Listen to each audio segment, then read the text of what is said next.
and it can be fun. And we're allowed to talk about money just like we're allowed to talk about anything else in our life. And, I've seen people really make huge changes in a really practical, real way when they just sort of ask themselves that question of like, why not me?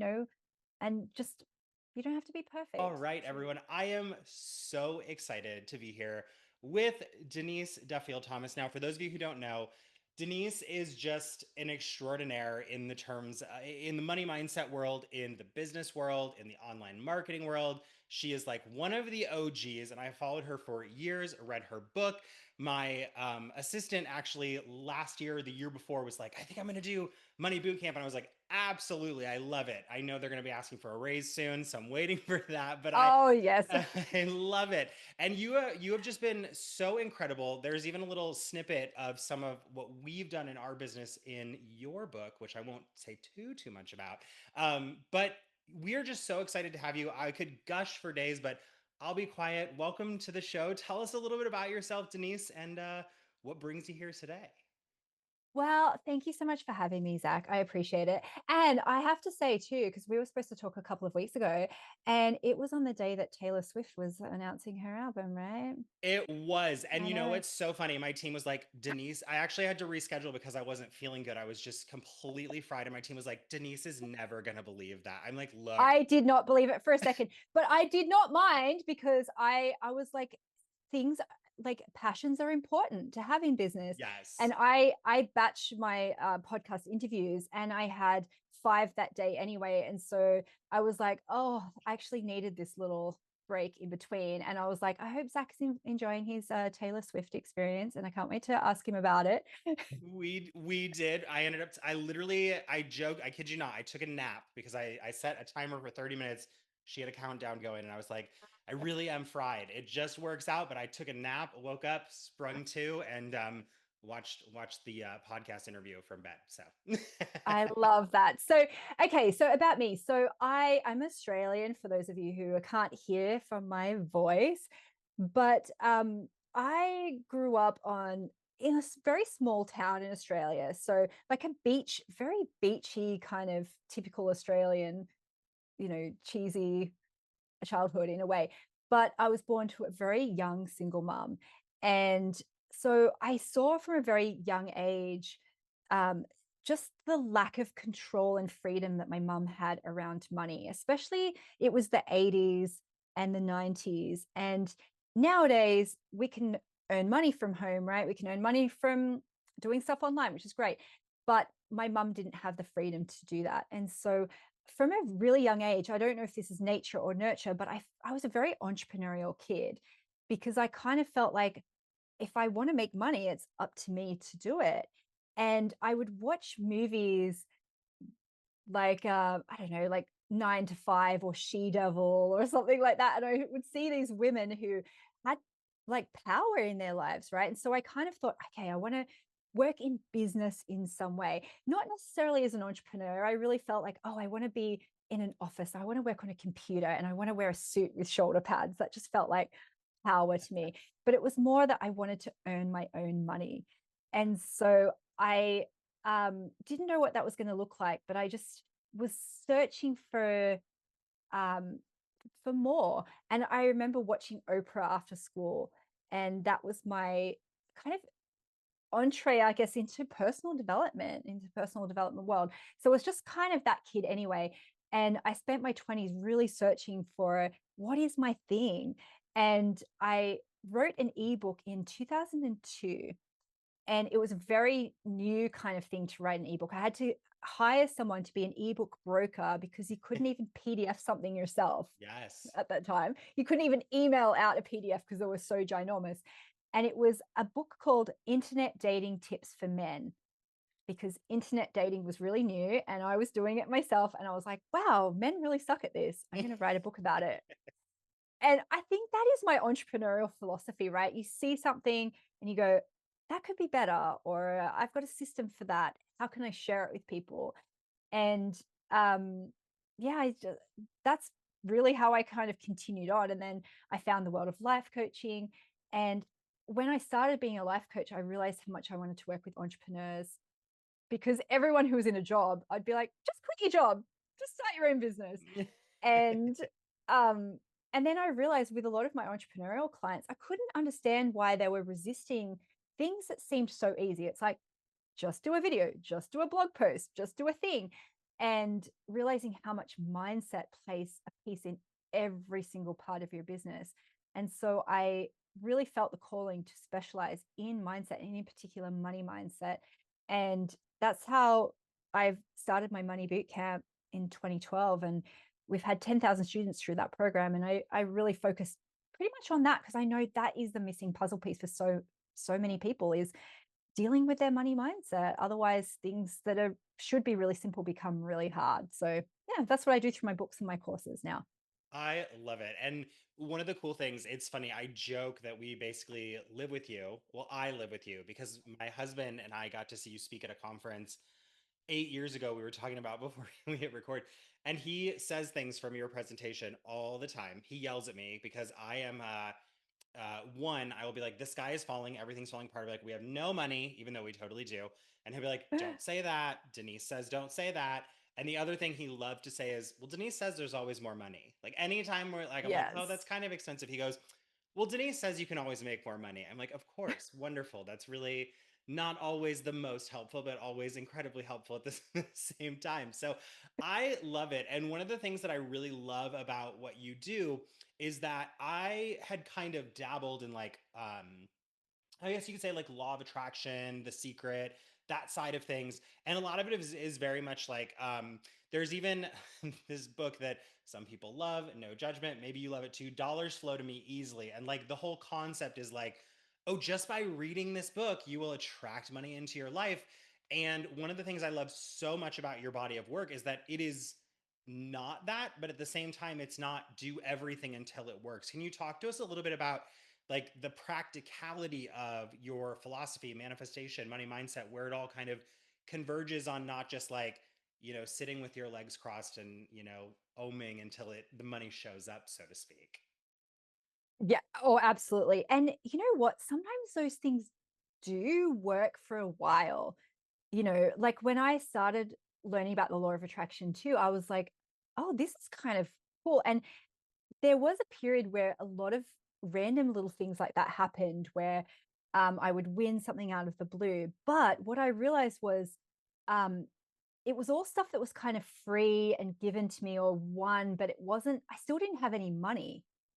Hmm. So I was like, I really wanted to be a life coach. I won a life coaching course. I really wanted to write a book. I won like a door prize of how to do, how to self-publish. And I wrote about this in my first book, Lucky Bitch, that like sometimes the start of just directing and being open to more money and actually just looking for more money is in itself starts to start that process. And I read this book called The Luck Factor. I think it's Richard Wiseman, and he actually did a study on luck. And I guess really he doesn't really talk about the law of attraction in there, but he says that people who are self-proclaimed lucky people, they have a few things in common. And one of the things is they expect good things to happen. They look for things, they look for opportunities, but also not only do they look for opportunities, they say yes to opportunities, right? Because they're like, oh, I am a lucky person. So therefore that opportunity is for me. So therefore I'll say yes. And I know when I've been in a pessimistic mood, you're not looking for things. You think, what's the point in asking anyway? And so it's not going to happen for me. And you see how those things become a self-fulfilling prophecy. And he did this really interesting experiment where I think he did like a ad in the paper and was like, are you lucky or are you an unlucky person? We're looking for people to do this study. And they hid money outside of the center where people were coming. And then it would be like, oh, did anyone find money today? And it was like the people who see themselves as lucky, they found the money that was there for everybody. Right. And so I remember reading this and going, wow, so much of this is awareness. Yes. Right. And when I think of some of those lucky things that happened to me, it's because I applied for it because I thought maybe I can win. And I remember even being at we went to the Easter show recently, which is like the county fair kind of thing. And I was with a friend, and it was one of those, those clowns that you put the balls in, those clowns that like, I don't know Oh, if you yes, guys have yes. them in America. Like the arcade game. Yes. Yeah, the arcade game, right? And she goes, I never win anything. And so, of course, she didn't even play, Mhm. right? And so I think of the law of attraction like that, is that our mindset shapes so much stuff. And sometimes it's those micro decisions that we make or not make to apply for something, to see something, to think that an opportunity is for us, to have the faith to put, stuff together. And you might see this so much with your clients, right? With Facebook ads. I know I had a massive block around Facebook ads because it felt like gambling. It felt like cheating. It felt like I don't, and so then you'll see the people who succeed in business, it's not always, you know, this random thing. It's all of those little micro decisions Yeah. that they've made over time. And so I think when I started breaking that down and went, okay, so manifest means make real. That's what it means, to make things real.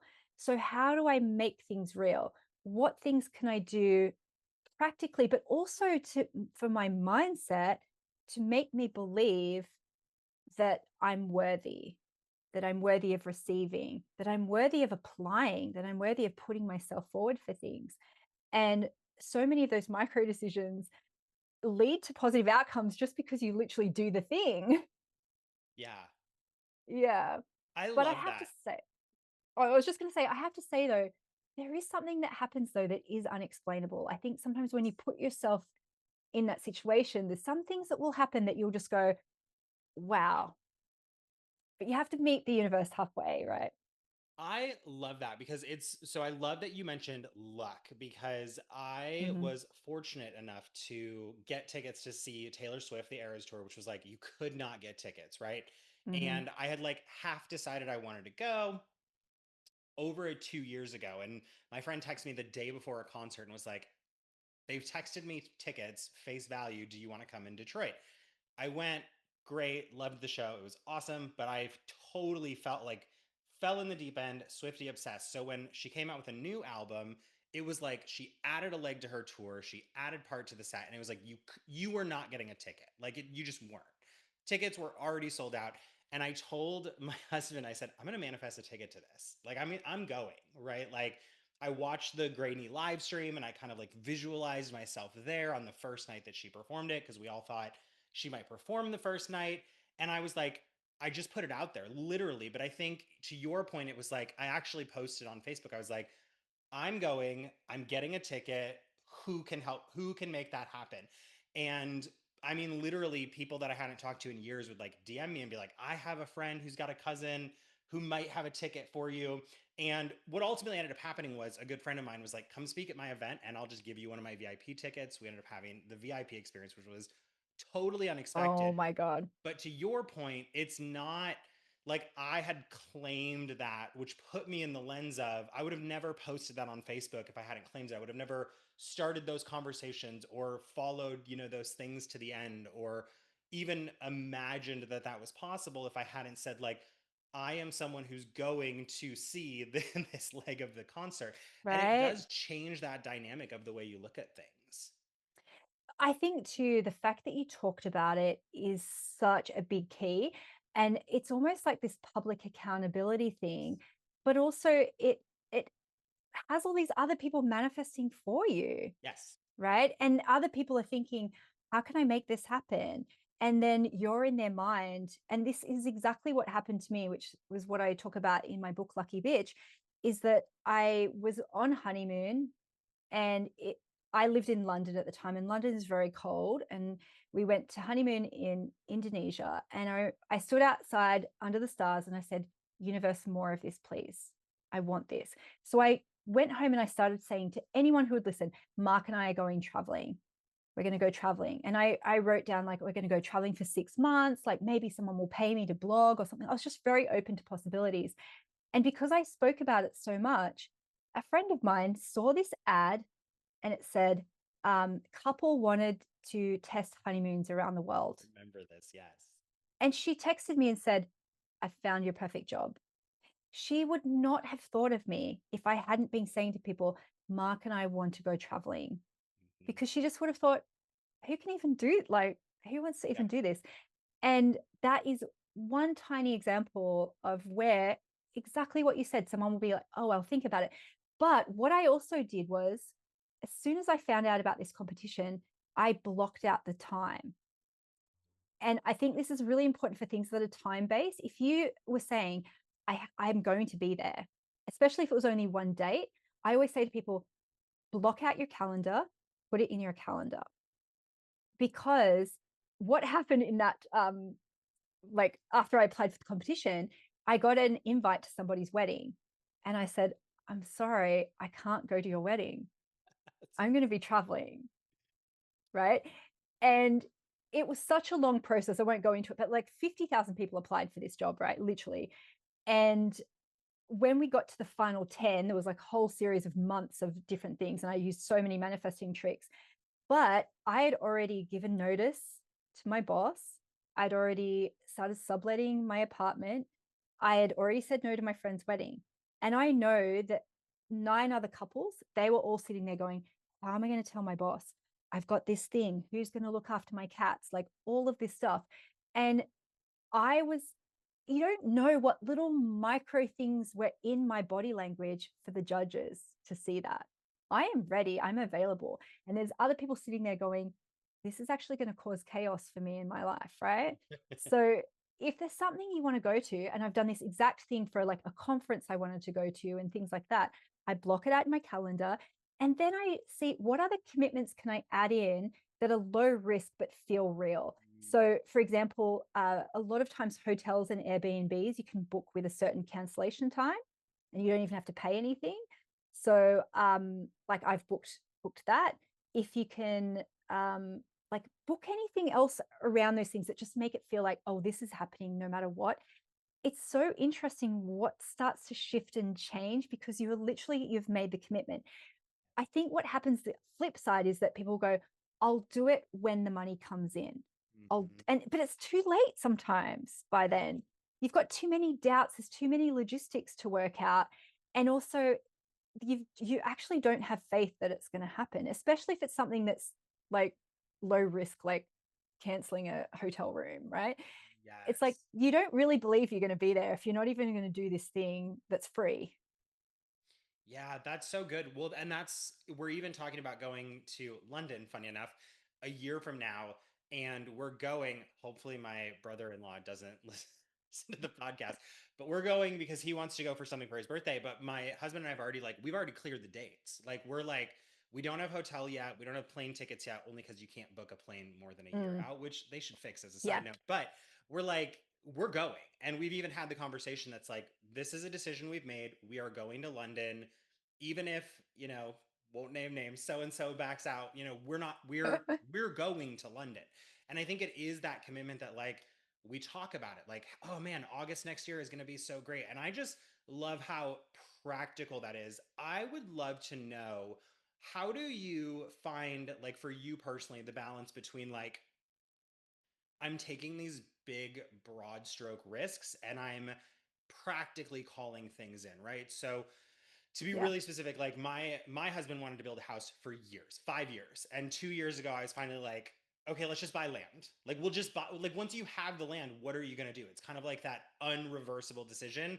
We live in Ohio. Nobody's buying land in Ohio. Everybody's selling land in Ohio. We live next to a cornfield. There's nothing here.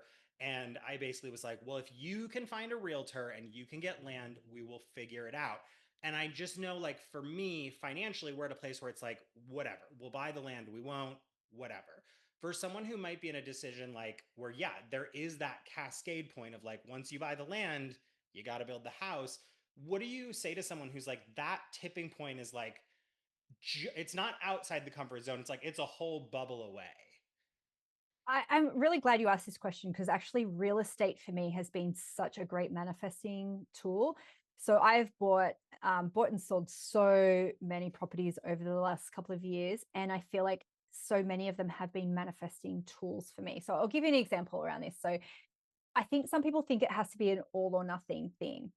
If you have a dream neighborhood that you really want to live in, I do say to people, go see a realtor now, Mm. because again, it's free, but or go see a broker, a mortgage broker even, because again, some people go, but I don't have the money yet. And I go, but you're in the market. And especially a broker, if they go, look, you're self-employed, so you need 2 years worth of records. Don't you want to find that out now, not in 2 years' time? Like, and so, but what happens though, Zach? This is the most important bit. When you go see a broker or a mortgage broker or a bank or whatever, they believe you. And they're just like, oh, what can we do to help? Let's look at your finances. Their belief in you gives you a little bit of extra belief in yourself. And you go, wow, they believed me. Oh, I guess this is happening.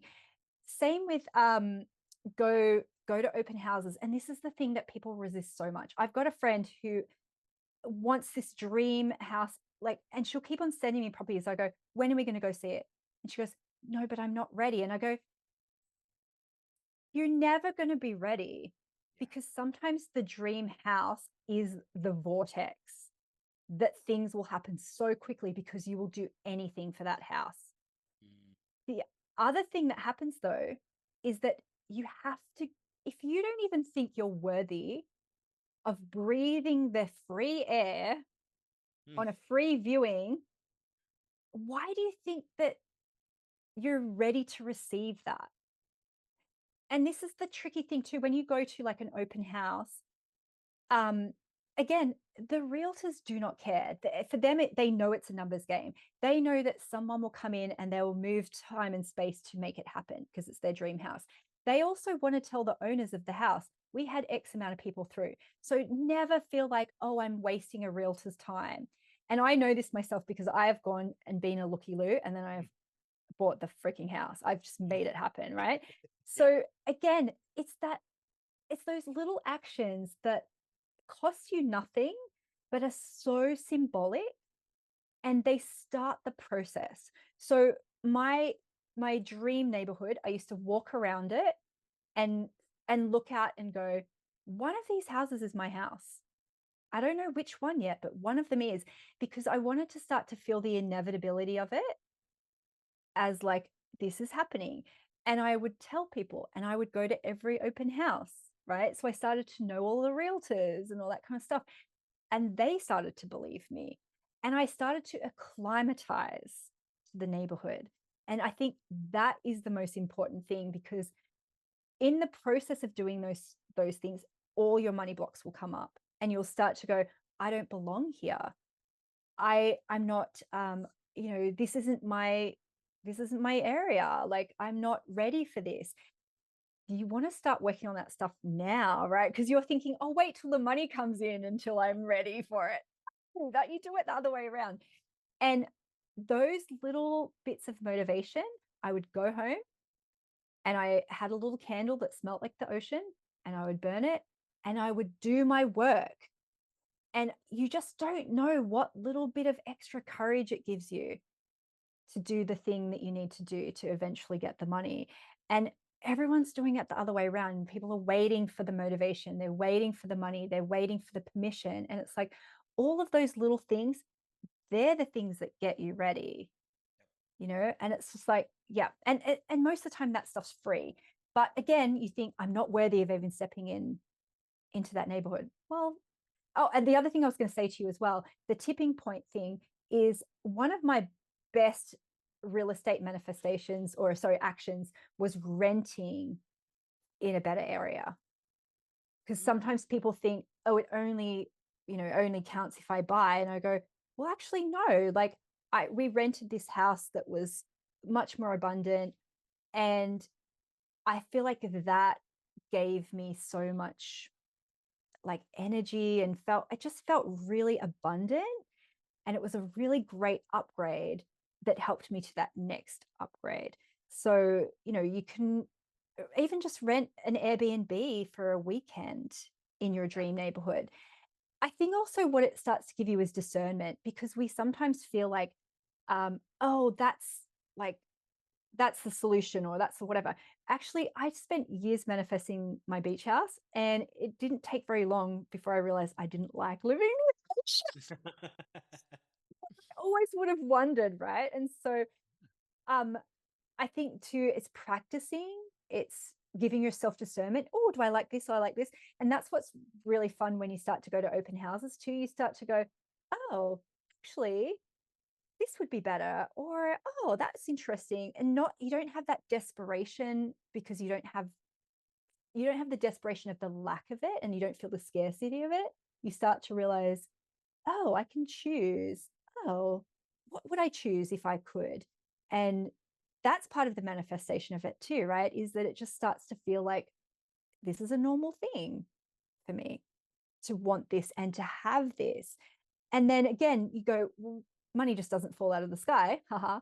I can tell that story if you want, but it's again, it's the motivation of it and the inevitability of it that helps you do the work to create the thing. Because sometimes if you don't have the energy behind it, I'm such a procrastinator. Like, if you don't have the motivation for it, you're not going to do some of the scary things that you don't want to do in business. And so it's like, oh, I'm doing it for that. Oh, that feels so good. Um, yeah. Yeah, So I book it love in, that. I practice love it. that. And you said something, you said two things. One is you mentioned when you were in the open house, like you may fall in love and you will figure it out. And I think that that has been like this path that I've been on the last few years, especially with building a house. Like you just figure it out. And the other thing you said is having someone who has a belief in you. And like, I have to give mad props. Simon will never listen to this episode. My husband, Simon, he'll be like, you can do it.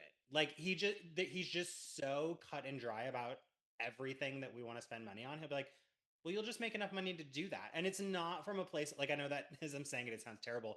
It's not from a place of like, you figure it out. It's from this place of, he loves what he does. He doesn't want to be an entrepreneur. I explicitly, when I started dating, told my whole family, I was like, I do not want to date an entrepreneur. I do not want to date a business owner, which is like, we are just a different breed. It is too much. I don't want two of us in the same Too room. much. I agree. No judgment for anyone who has that. So I was like, I want to be the But one we're who, nightmare people to live with. yeah, I'm like, Let's yeah, I'm face like, I it. want to live with someone who loves what they do, has social and personal fulfillment, and then we go travel the world and I pay for it. And so what's funny Love it. is he's like, you will do it, right?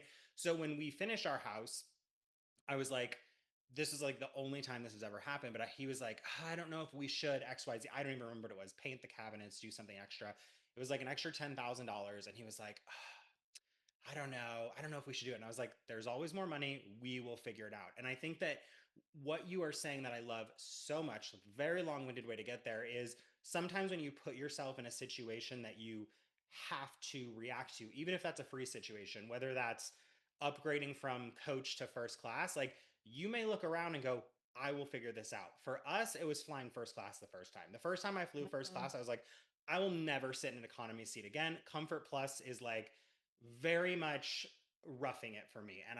And we're also working on saying like that's spoiled or that's privilege because that's something that we do. Like, yes, there is privilege. Yes, we can acknowledge that. And it's of no benefit to me to walk around going, oh, that's not fair to other people. And so that was kind of where my brain was when I started talking. I wanted to know, like, for someone who's doing this type of work, or for someone who is saying, like, yes, I love this, I'm going to acclimatize to a new level. We personally just took a really, frankly, expensive vacation. It's all subjective, but for like looking around, we went to Universal Studio Orlando. They opened a new park. Oh So my much God. fun. Fun. We had a blast. And I remember looking around and thinking, like, the average, two kid middle class household, like they couldn't even do what we're doing on two people here. And I kind of found that voice in my head starting to be like, not that I don't necessarily identify with like, well, I'm taking this from somebody, but almost like, who am I to deserve such a great vacation where I've dropped, thousands of dollars on merch, frankly, that I don't need in a big house. You just kind of start to have that feeling when you do reacclimatize. Can you talk a little bit about, for people who are like starting to do this work, or who do find themselves making more money than a spouse or making more money than peers or friends or family, like what is that process? Or I think you get what I'm saying, so I'll be quiet. Oh, no, I really do. And I remember being at Universal because with Disney and like fast passes, I think they hide it a little bit. For Universal, they like parade you past all the people who are lining up Yes. sometimes, right? And you feel like the biggest asshole, Yes. right? It's just like, yeah, I totally remember that feeling too. And there is something in this, right, of going, I think the only people who really stress about it are people who have a really big, kind heart. Mm. Because the real true like rich assholes, they don't even care. They're never thinking about it, right? And I remember when Mark and I went to Universal and we had our fast passes, like when we left, you used to be able to just give them to people. You can't do that anymore. No. And I know that anyone who has these mixed feelings are people who are very generous, who build in donations as part of their business model, who really genuinely care about the world. And I just think just the fact that you're asking this question, you know that you are doing good things in the world, right? And I know for myself, like I pay a ton of tax, right? So in my business, like since I started my business, we've made about $32 million. And I was trying to think, I can't remember off the top of my head how much tax it was, but it was like $7 million or something I'd paid in tax over the last couple of years. And like I grew up on every kind of welfare and government program. And I remember just going, wow, I am my government's best investment. Like, what a great investment, right? All of those things. And so I feel really grateful that I've been able to give back in such a great way that wouldn't have existed. Like my government wouldn't have had an extra $7 million if I hadn't pushed myself out of my comfort zone to create something good in the world. And so an affirmation that I use when I feel that is I serve, I deserve. And it stops me in my tracks to think, okay, like I'm not just a greedy asshole person taking from the world. I'm very mindful about giving back. And it's okay for me to do things that are for me, that are for joy. And, even a trip like that, Zach, you think of like all the abundance that you spread in a trip like that, to the airlines, to the tourists, to the Airbnb you stayed in, to whatever it is. But it's also like no one is going to have a better life for you not doing that either. Right. Right. And so it's like we have to have perspective on that sometimes too. And also, I think, being mindful about our business, how we spend our money, um, how we like just mindful about all of the impact of our life, right?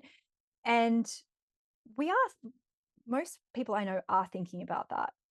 Yeah. We're thinking about the impact of our clients, how we can help their lives, how we can use our dollars to help other people, how we can use our vote and our time.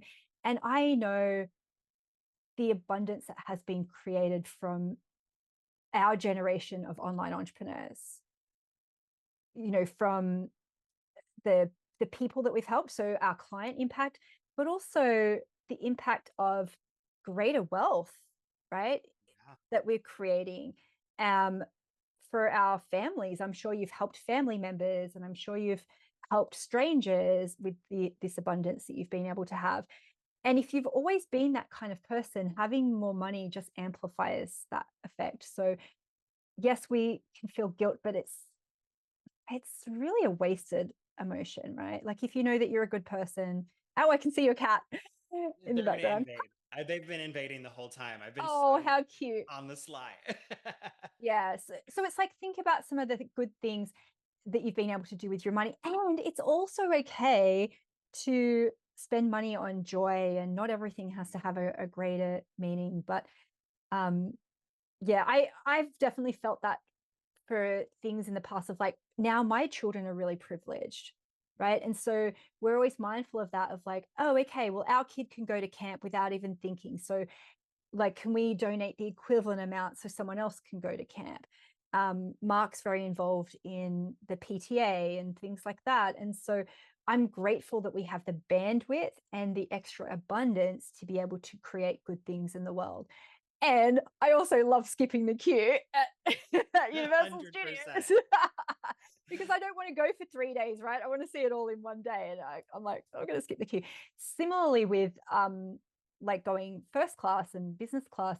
I mean, Australia, we are far away from everything, right? So Yeah. a minimum first class, like business class ticket would be probably $10,000, $12,000 to go to Europe, to go to America. And the first couple of times I was like, my first car didn't even cost this much money, Mhm. and I was just like, how can I do this? And so for me, I'm always like, oh, okay, I want to be able to arrive, and especially most of my trips are business trips. Even if it's a family trip, I'll always do a business thing to Yep. justify it, really.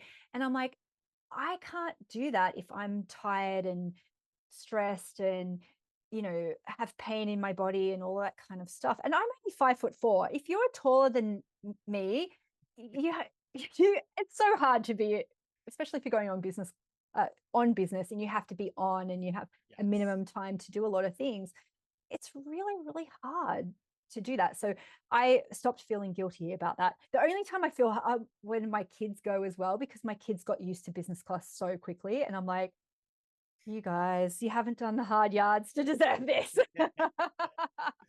I love it. That's so good. And there's one last thing that I'd love to just touch on, which is so, I think, important and something that is actually a core value at our company. It just so happens to be meta in its own sense, which is transparency.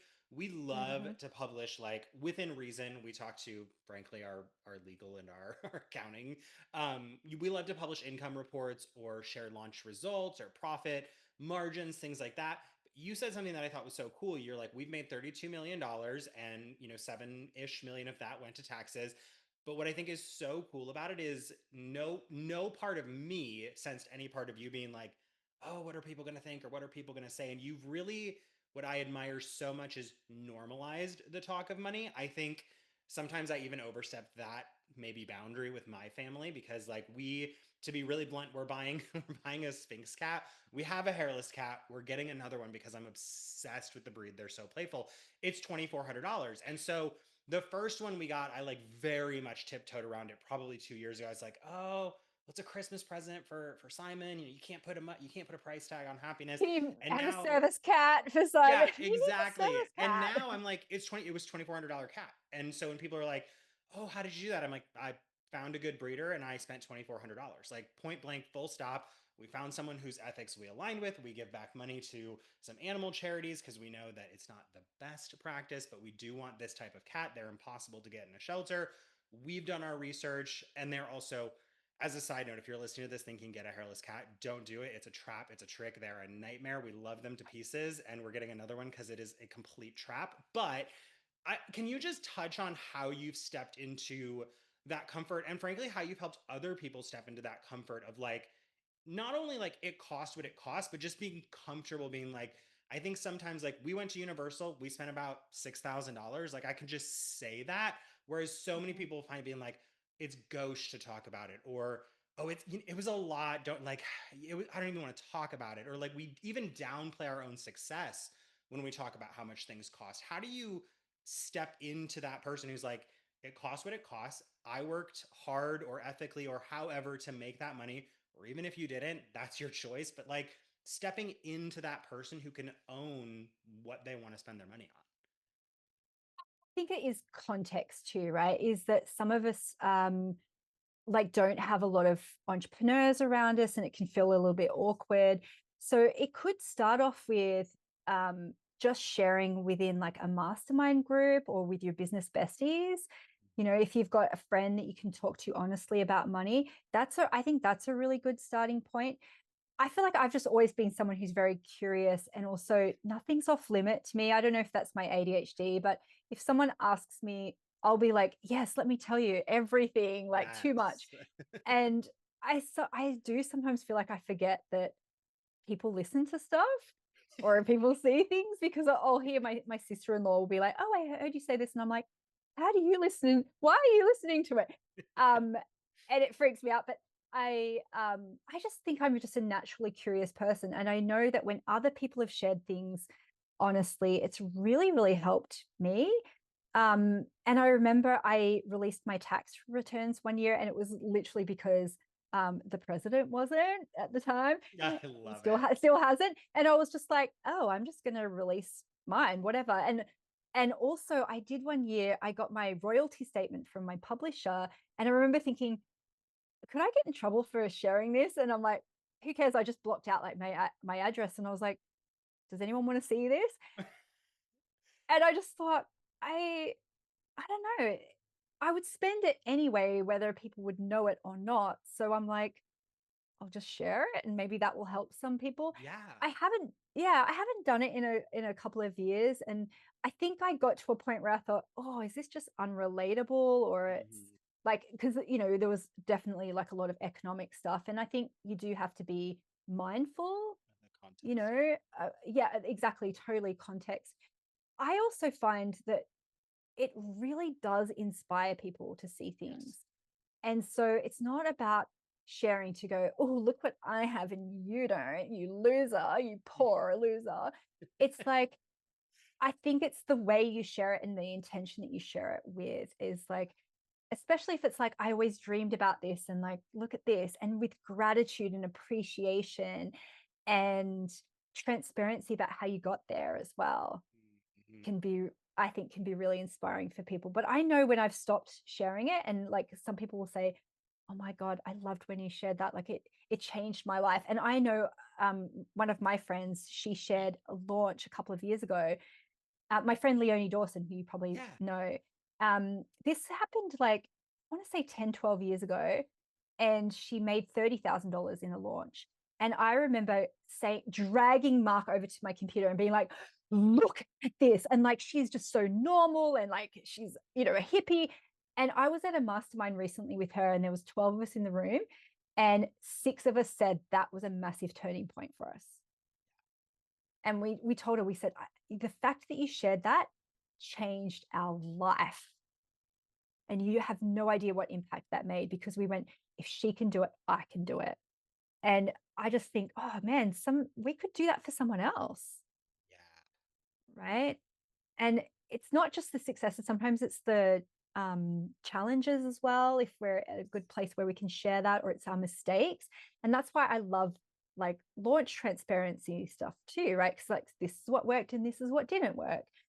I also think it's really important to normalize conversion statistics, I talk about your right? I know 1% you love this. quote constantly.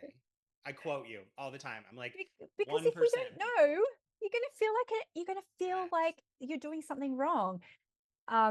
So I just think transparency can be really fun. But if you're scared, just share with the people that can hear it in a mastermind, in a safe space, in a container. You don't have to release your tax returns like I did.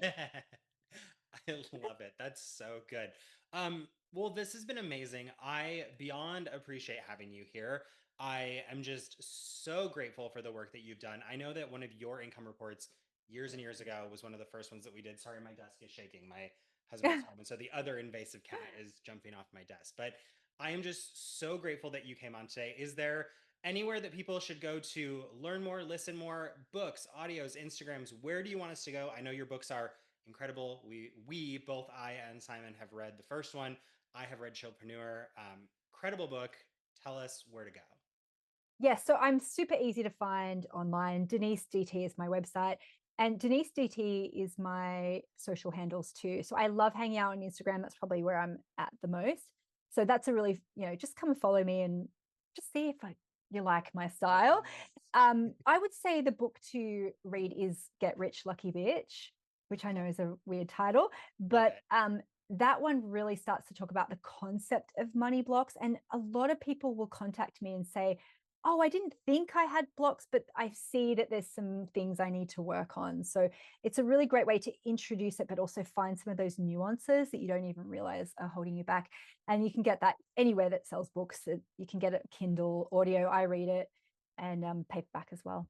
Yeah. I love it. That's one of my revisit books. It's right up there. I listen to that one from time to time. And then I also, I think you may have even mentioned it. Jen Sincero has some really great stuff, but won't plug her. We're plugging you.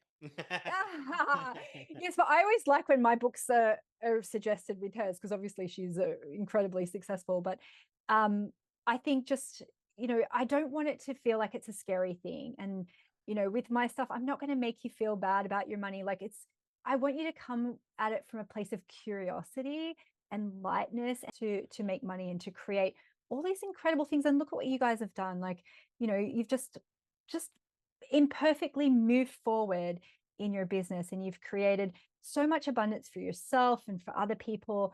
And that's what's possible for everyone listening to. So just plug into all the stuff that Zach tells you to do, because he's a genius. You are absolutely a genius. And I hear your stuff mentioned so many times. And your 5-day challenge, that Mark and I love doing that. And we're actually going to do that again soon.